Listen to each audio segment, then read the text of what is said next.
উঠে পড়েছে দিদা, এবার ব্রাশ করছি। দিদা দিদা ব্রাশ করছে। এরপর দিদাকে এই যে জল নিয়ে এসছি, গামলায় গরম জল, বালতি। দিদা মুগ্ধ, দিদা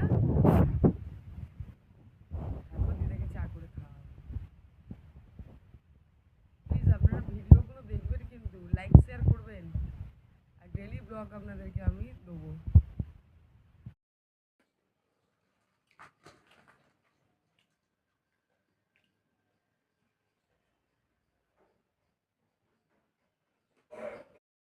আমার বন্ধু। কোনটা? ওষুধটা। ওষুধ তোমার বন্ধু?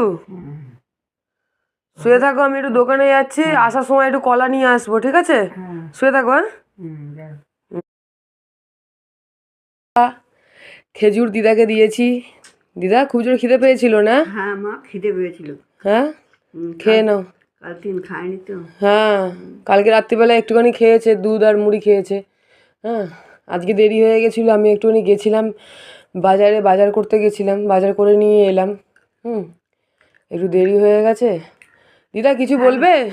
হ্যাঁ বলো। হ্যালো বন্ধুরা, আপনারা একটু কিছু সাপোর্ট করুন, আমার শরীর খারাপ, আমি শুয়ে আছি। না, তুমি ভালো হয়ে যাবে, ভালো হয়ে যাবে, কেঁদো না। আপনারা সব আশীর্বাদ করুন, ওই বাচ্চা মেয়েটা বাচ্চা চালাচ্ছে সব। না, ভালো হয়ে যাবে, তুমি ভালো হয়ে যাবে, চিন্তা করো না, সব ঠিক হয়ে যাবে। আজকে দিদার যে পায়ে যে ট্রাকশান দেওয়া হয়েছে, আজকে 6 দিন, এখনও 1 মাস মতন রাখবে, মানে এখনও আপনার 24 দিন মতন এরকম পায়ে ট্রাকশান দেওয়া থাকবে। হ্যাঁ, আসলে কোমরের কাছ থেকে দিদার তো হার্ট, মানে যে জয়েন্ট আছে না, আমাদের যে শিরা উপশিরাগুলো যেগুলো আছে, ওই একটা যে মানে নার্ভের যে একটা মানে গুঠলি মতন হয় না, সব শিরাগুলো একসঙ্গে থাকে, ওই শিরাটা একটু মানে ডিসব্যালেন্স হয়ে গেছে, ওপর নিচ হয়ে গেছে কুঁচকির কোলে। তা সেই জন্য এরকম 1 মাস তো মানে এমনি ডাক্তার বলেছে যে 1 মাস এরকম থাকবে। এবার জানি না কি হবে, 1 মাস থাকবে কি 1.5 মাস থাকবে, জানি না, কিছুই বুঝতে পারছি না। উনি ব্রেন স্ট্রোক পেশেন্ট।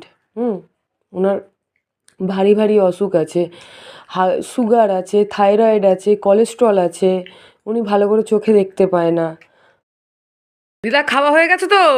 হ্যাঁ হ্যাঁ, খাওয়া গেছে। এবার ওষুধ খাবে তো? ঠিক আছে। বুঝতে পারছি না, তাড়াতাড়ি লাগছে, যন্ত্রণা হচ্ছে? আচ্ছা, জ্বালা করবে না। এই যে পাটা একটু ডাক্তারবাবু বলেছে না, এই পাটাকে একটু এরকম এরকম করে একটু নাড়াও না, আস্তে আস্তে একটু নাড়াও, এরকম এরকম করো, জ্বালাটা কমবে। হ্যাঁ, আমি দিচ্ছি তোমাকে, ওষুধ দিচ্ছি, দাঁড়াও।